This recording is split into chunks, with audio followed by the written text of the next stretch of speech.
Yo, what's up, guys? The random man named Sam here to bring you guys an episode 12 review of Psychopaths. Before I get the review started, I want to wish you guys Happy New Year. Hope you guys enjoyed your time off with your family, friends, whoever. And yeah, so first video of 2013, let's go. So finally, my prayers have been answered. We're finally getting some backstory on the other enforcers because up until now we just been pretty much it's been pretty much either about Kogami or Makishima or yeah, pretty much either Kogami or Makishima. We got a little bit of Akane in an episode too, but for the most part, it's pretty much Kogami trying to chase after Makishima. But yeah, finally getting some backstory on the other enforcers. This episode was about all about Yayoi. Yayoi. I think I probably mispronounced that, but yeah, I think yeah, I'm pretty sure it's Yayoi.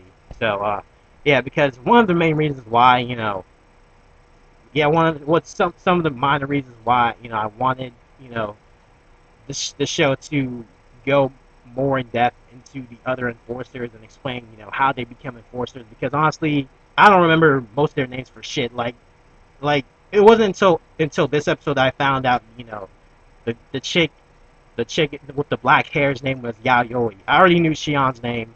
I don't even know the old man's name. And he's pretty much, I guess he has not really a dominant role, but he pretty much is a role model, I guess, to Akane in some respect, because you know he's he's older and wiser. And I completely forgot the dude with the orange hair that had that pep talk with Akane like in episode 2. So yeah, so hopefully these um with these backstories, I'll know their names a lot better. But yeah, like I said, this episode was all about Yayoi.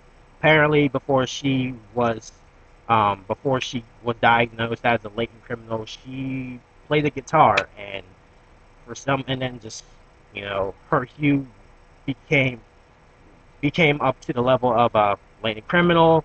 And ever since she was in lockdown, she's been trying to order I think picks for her guitar, so when she does get out, she can resume playing the guitar. But they keep rejecting her because they think, I guess, um, it could make her become a latent criminal again. But anyway, and then Kogami comes in, and then he asks for help, ask his, god damn it, I can't speak, ask for her help in this case where, like, it's involved in her, I guess, hometown, and she obviously knows the place better than Kogami and the other police department. And this was back when obviously um Sasayama was still alive, and Kogami was still a detective rather than an enforcer.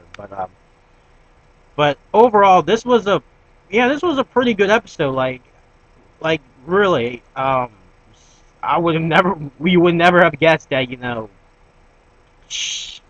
that Yayoi was a fucking was played the fucking guitar, because pretty much before this episode we just knew her as the silent chick with the black hair. It's like, to be perfectly honest. But and then like just and then what pretty much motivated her to go with Kogami's offer to be an enforcer was that she couldn't do shit to she couldn't save, not really save, but she couldn't stop Rina because fucking Kogami. I mean, I'm pretty sure Kogami meant well by giving her a gun that that wouldn't work on her, because she was still considered a latent criminal and she wasn't an enforcer at the time.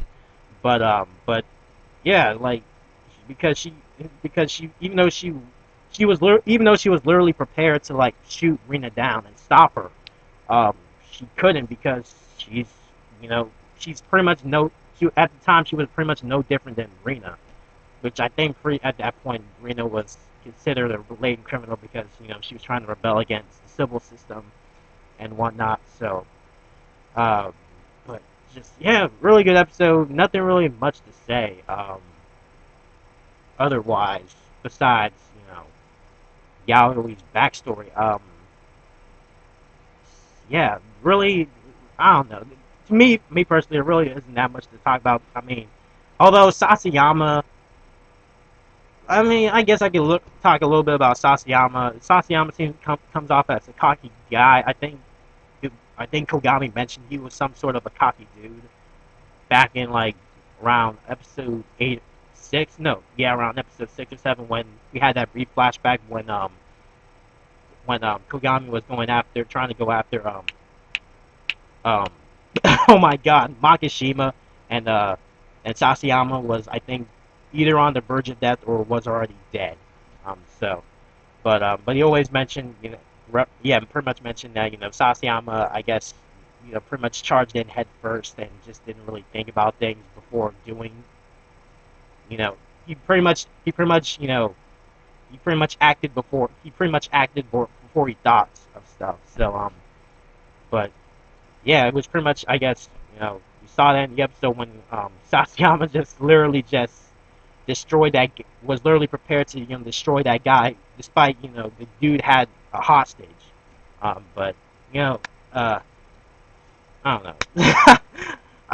But, yeah, so like I said, I'm sorry I'm repeating myself, but really, I think I might as well just end the review. I might as well end the review off here because honestly, I can't think of anything else to talk about. As far as the next episode goes, I pray to God that the next episode is another backstory episode, whether it be the old man, Shion, or the orange-haired kid.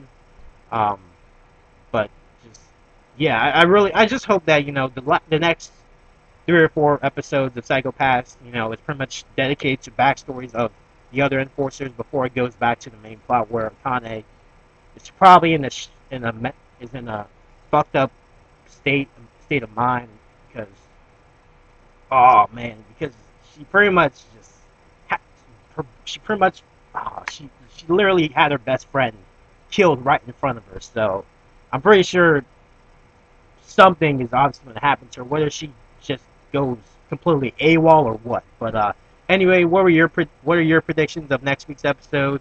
And tell me your thoughts of this week's episode. Do you think that, the next couple of episodes are going to be, I guess, dedicated to explain the backstories of the other characters, or what? So anyway, leave any comments below if you have any.